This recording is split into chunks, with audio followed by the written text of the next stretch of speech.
Now we'll learn about vapor power cycle. Let's start with Rankine cycle. Now, the basic question is how power is generated in the power plants. We have turbine, and you can see this turbine has blades. When the high pressure, high temperature steam enters the turbine, these blades get rotated, and due to which the shafts gets a rotatory motion, and hence the power is generated. Now, we need the power continuously. So, this high pressure, high temperature steam should be continuously supplied to the turbine. So now you will say that we should add a pump and then a boiler directly. But we can't do that because it's very difficult to compress the gas. So we need to convert the high temperature, high pressure steam into liquid. Here we have high pressure, high temperature steam, and due to expansion, the output is low pressure, low temperature steam. Now, this low pressure and low temperature steam needs to be again converted into high pressure, high temperature steam. For that, we first get the steam converted into water, and due to which we use condenser. In condenser, the high pressure, low pressure, low temperature steam rejects the heat. That is, now it gets converted into water. During conversion, it takes place at constant temperature and constant pressure, and heat Q2 is rejected. Now at point 3, we have water at low pressure and low temperature. Now, we'll be increasing the pressure of the water, due to which we'll be passing the water through the pump. Now, at 4, we have high pressure but low temperature water. Now, the water will be passed through boiler, and here we have high pressure, high temperature steam. Now, this high pressure, high temperature steam could be again supplied to turbine, and the cycle goes on.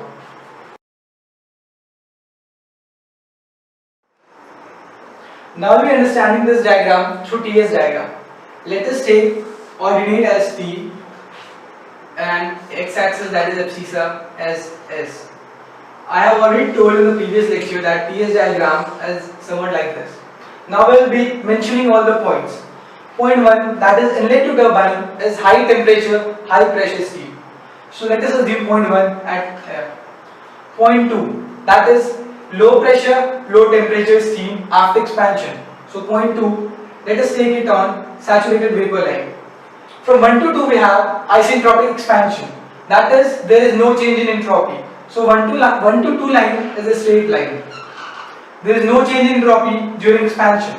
Now 2 to 3 we have adiabatic heat rejection. That is, heat is rejected at constant temperature and pressure. So 2 to 3 it is a horizontal line. Here I would like to mention one more point, that the output of the condenser is saturated liquid. So this point is on saturation line. Now from 3 to 4 we have compression. That is, there is even increase in temperature and pressure, and there is very slight increase in the volume. So 3 to 4 is compression by pump. Now from 4 to 1 we have heat addition at constant pressure. So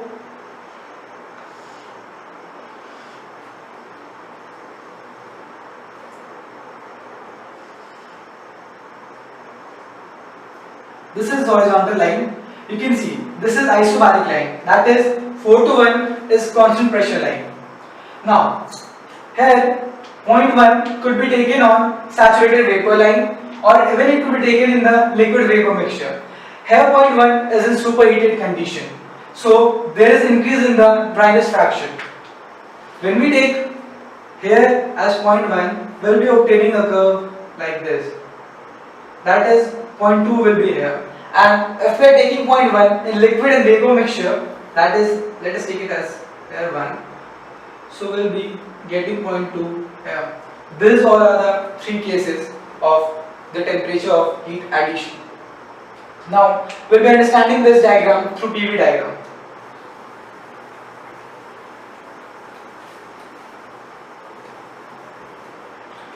Let us take ordinate as P and abscissa as V. The PV diagram is somewhat like this. Here also we will be mentioning all the points. Point 1, that is high temperature, high pressure steam. Let us take point 1 here. Point 2, that is, it is low pressure, low temperature steam. Let us take point 2 here. From point 1 to 2 we have isentropic expansion, that is entropy remains constant. Like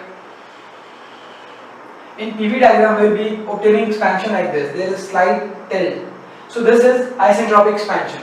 Now from 2 to 3 we have heat rejection, and in previous lectures I have already told that heat rejection occurs at constant temperature and pressure. So 2 to 3 line will be horizontal because it is occurring at constant pressure, and 2 to 3 the output of the condenser is also saturated liquid. So we will be obtaining point 3 on the saturation liquid line. This is point 3. Now from 3 to 4 we are pumping the liquid, that is there is increase in the pressure to the original pressure, that is at this pressure. So and even there is very less change in the volume. So point 3 to 4 will be somewhat like this. This is point 4. Now 4 to 1 is constant pressure heat addition. So 4 to 1 is a straight line. This is the PV diagram obtained.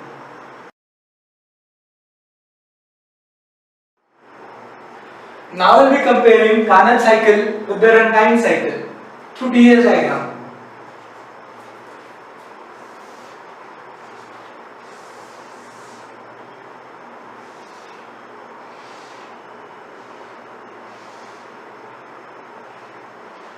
This is TS diagram for Rankine cycle with points 1, 2, 3 and 4. Let us take this as Carnot cycle, points being 1 dash, 2 dash, 3 dash and 4 dash. It's clearly visible that the pumping from 3 to 4 takes place in a single phase, that is liquid phase, while the pumping inside the Carnot cycle takes place in the mixture of liquid and vapor. That is, when we pump in the Carnot, both the liquid and vapor mixture are present, and it's difficult to pump the mixture. So the Carnot cycle is not feasible at all. The other case is that the heat addition in the Rankine cycle takes place at constant pressure. 4 to 1 line is constant pressure line, while the heat addition in the Carnot cycle takes place at constant temperature. 4 dash to 1 dash is isothermal line. It's impractical to add heat at constant temperature while the pressure is very high. So Carnot cycle is not preferred in day-to-day life. Thank you. Now to determine the efficiency, we need by work done by turbine, work done by pump, and even the heat supplied and heat rejected. So we'll be obtaining the work done by turbine in all the terms as a function of enthalpy. So let us consider steady flow energy equation. Let us assume this is turbine and this is inlet 1 and this is outlet 2. We know that steady flow energy equation has H1 plus V1 square by 2, where is the velocity? It is the velocity at the inlet plus Gz1. This is a point from origin. This is Z1, and let us assume this as Z2 plus Q. Q is the heat supplied per unit mass is equal to H2 plus V2 square by 2. This is the outlet velocity plus Gz2 plus W. W is work done per unit mass. Here we are considering that Z1 and Z2 are equal. That is, this both lie at the same position. So this both will be getting cancelled, and the inlet and outlet velocity are same. That is V1 square, and this is getting cancelled. So the equation gets reduced to H1 plus Q is equal to H2 plus W. Now let us take work done by turbine. It's actually adiabatic process. That is, there is no heat supplied. So H1 plus H1 is equal to Q is equal to 0. So H1 is equal to H2 plus WT. That is, WT is equal to H1 minus H2.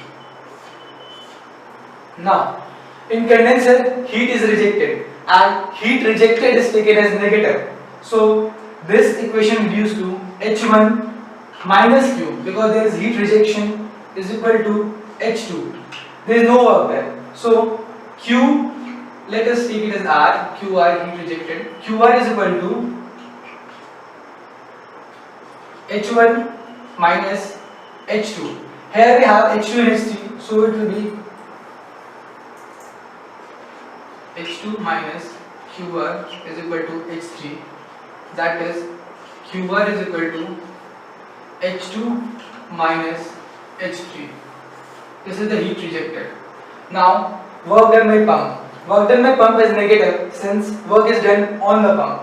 So initial condition is H3. So H3 plus Q is 0. So H3 is equal to H2. Final condition is 4. H4 minus W. So work done is negative. So we have work done by pump WP is equal to H3 H4 minus H3. This is the work done by pump.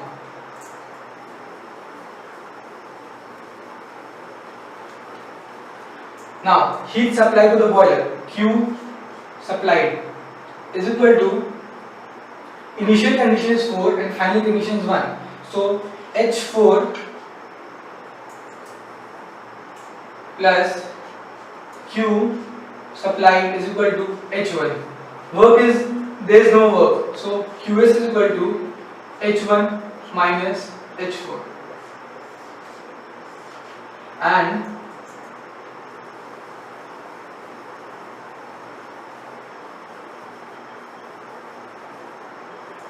efficiency is equal to work done by turbine minus work done by pump by heat supplied is equal to, we have work done by turbine H1 minus H2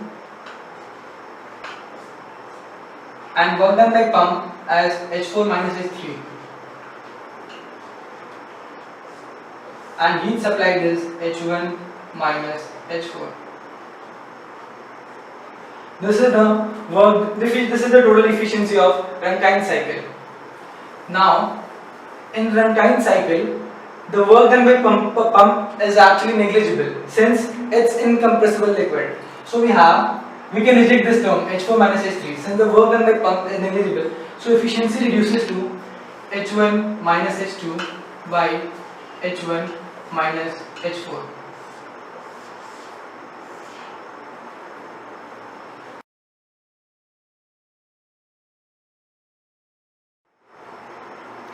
There are two performance criteria for the Rankine cycle. First one is work ratio. Work ratio is defined as the net work produced divided by gross work during the Rankine cycle. Net work is work done by turbine minus work done by pump, and the gross work is work done by turbine. That is the work we obtain during the cycle. And the other performance criteria is steam rate.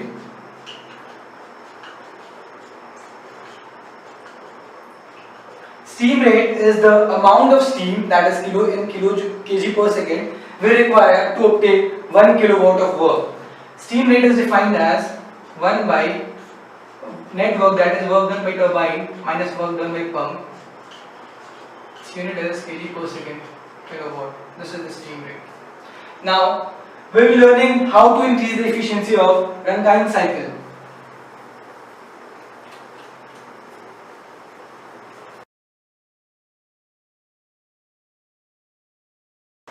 Let us understand it through TS diagram. This is the TS diagram.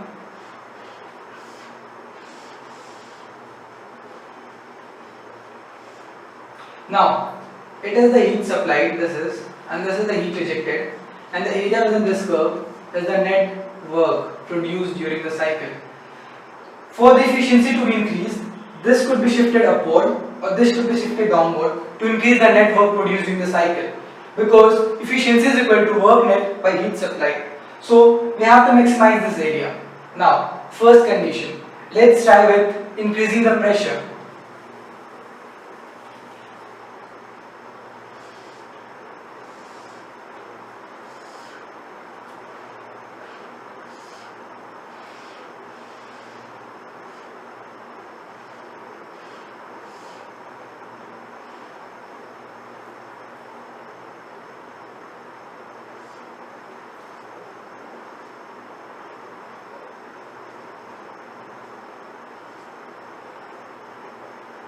you can see we have two pressures, P1 and P2. 1 to 2 is expansion, 2 to 3 is heat rejection, and 3 to 4 is work done by pump. And now it is again constant pressure heat addition, P2, maintaining temperature Tm. Now when we increase the pressure to P1, this is now the pressure is increased to P1, maintaining the maximum temperature constant. So this is P1. Now our work while increasing the pressure, our net area has increased. That is, efficiency is increased. So with increasing the pressure, maintaining temperature constant, we could increase the efficiency. Now the other case is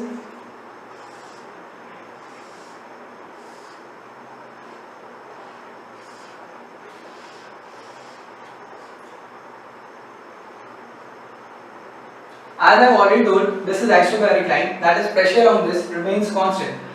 This, let us assume as this is point 1, T1, and this is T1 dash. So when we move from T1 to T1 dash, the area under the curve has increased while the pressure remains constant. This is at pressure P1, but temperature has increased and the work net has increased for T1 dash compared to T1. This is the other way of increasing the efficiency. Now